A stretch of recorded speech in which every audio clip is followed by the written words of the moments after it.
For years, blueberry growers in cold climates have faced a frustrating trade-off: harvest timing or fruit quality. While breeding historically focused on early windows, the northern segment has often lagged in terms of size, consistency, and flavor. But a new chapter is being written.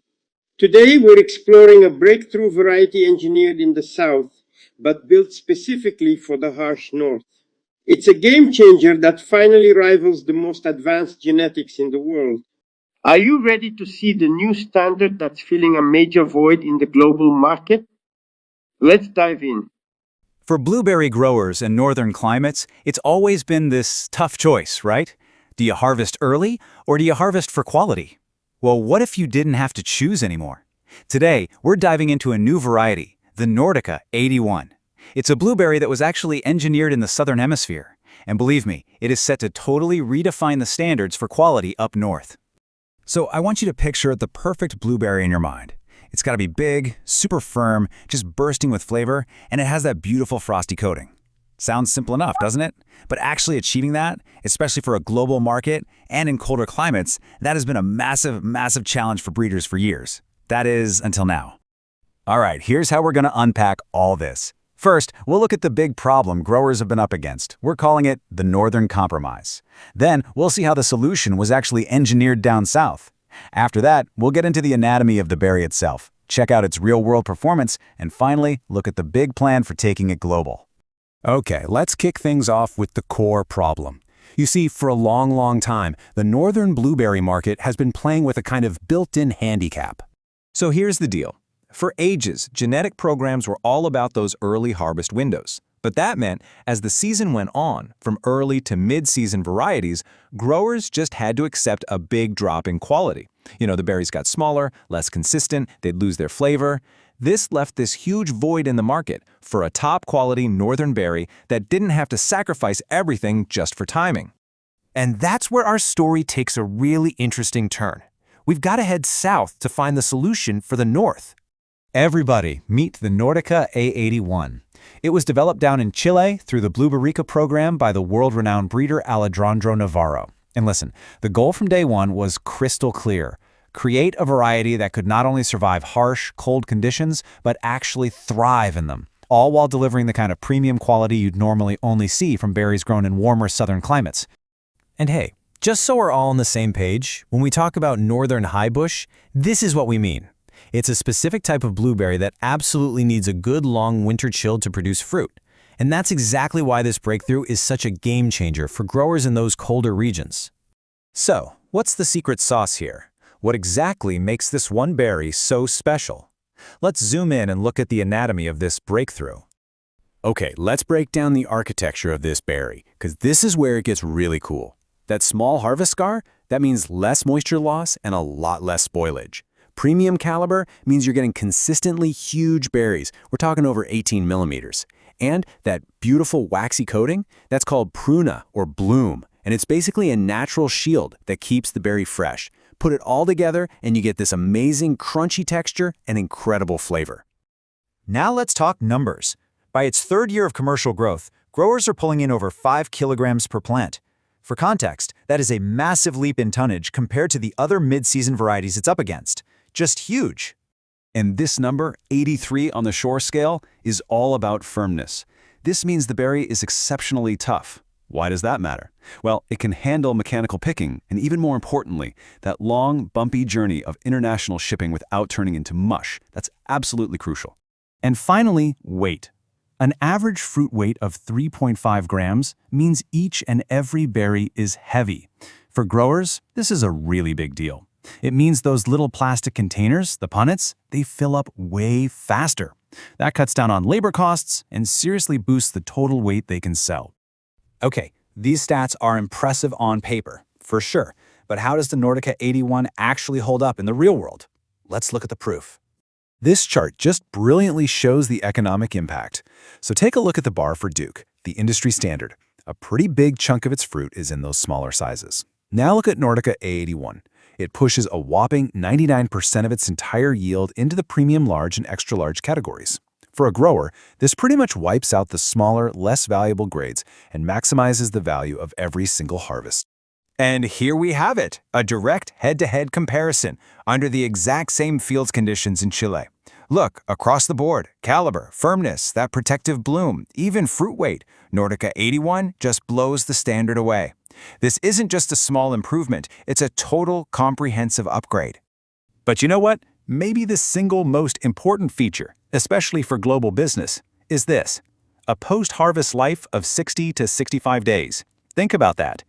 Because it was developed in the Southern Hemisphere with the goal of reaching faraway markets, this incredible endurance is literally baked into its DNA. It's not just a blueberry, it's an export engine. And listen, this isn't just some experiment in a lab. Nordica A81 has now successfully completed its third year of commercial operations in Chile. The results from these huge, full-scale farms have proven that the high productivity, the massive sizing, and the excellent quality they saw in the little test plots, it's all consistently achievable. It has officially gone from promising to proven. So, with its performance completely verified, the strategy is now shifting from just development to all-out global expansion. Yeah, the global rollout is already happening. There's an active showroom in Italy, and commercial trials are getting prepped for key markets all over the world. We're talking the US, China, Mexico, the UK, and you can bet interest is especially high from growers in regions that are just perfect for these high chilling hour varieties like this one. And here is where the strategy is just pure genius. Check out the harvest windows. In the Southern Hemisphere, it harvests from mid-November to mid-December, and in the Northern Hemisphere from June to early July. This timing is perfect.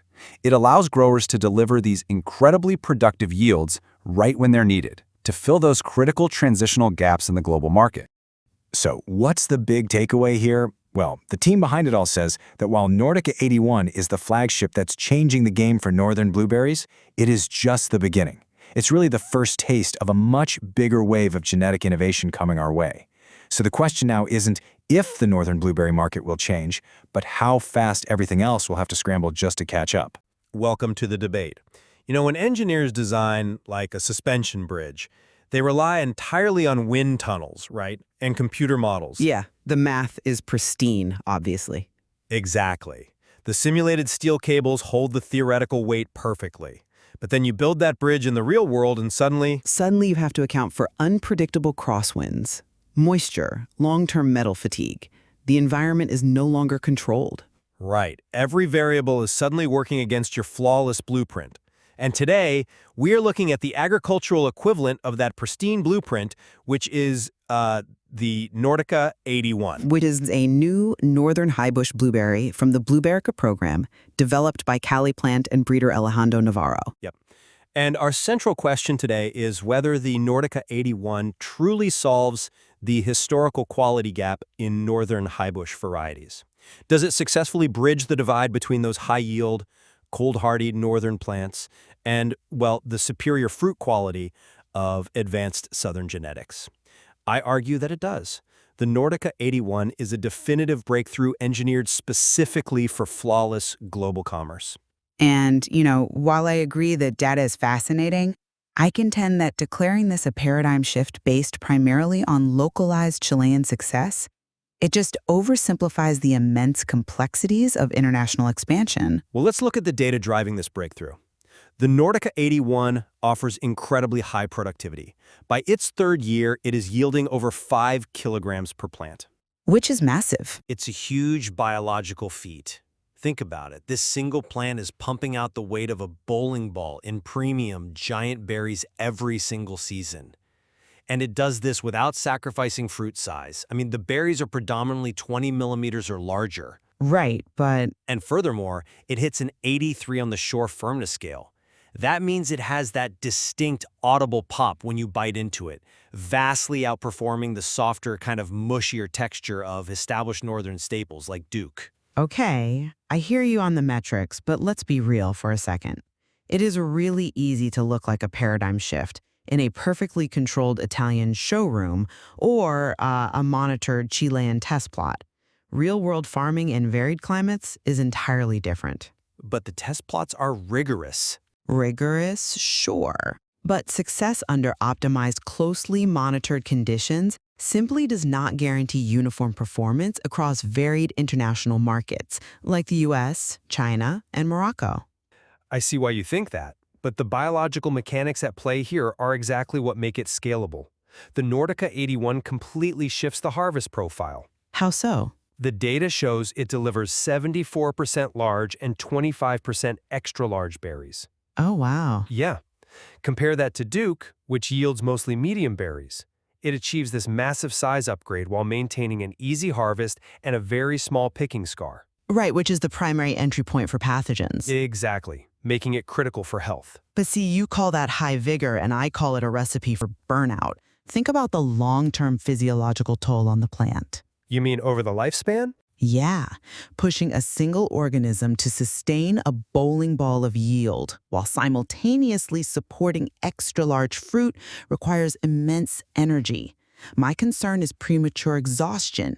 Can this high productivity actually be sustained over a decade of commercial farming? Well, the breeders have... Because high early yields are fantastic, but if the plant's vascular system or root architecture burns out by year 5 because it's overproducing, the commercial model falls apart. That would be true for older genetics, absolutely. But the genetics of the 81 actually alter how the plant distributes its energy. Okay, I'm listening. Its carbohydrate partitioning is so efficient that it doesn't drain its root reserves to size up the fruit. It can sustain those extra large berries without, cannibalizing its own vascular system. And because the plant isn't stressed, it produces a structurally sound berry. Which leads into the export quality argument. Exactly. Transitioning to export quality is where this variety truly shines. Caliplant highlights a 60 to 65 day long post-harvest life with excellent retention of pruina, that protective natural waxy bloom on the skin. Right. That is the ultimate tool for export quality, protecting the fruit's cellular structure during long maritime journeys. I'm sorry, but I just don't buy that extended timeline as a pure positive.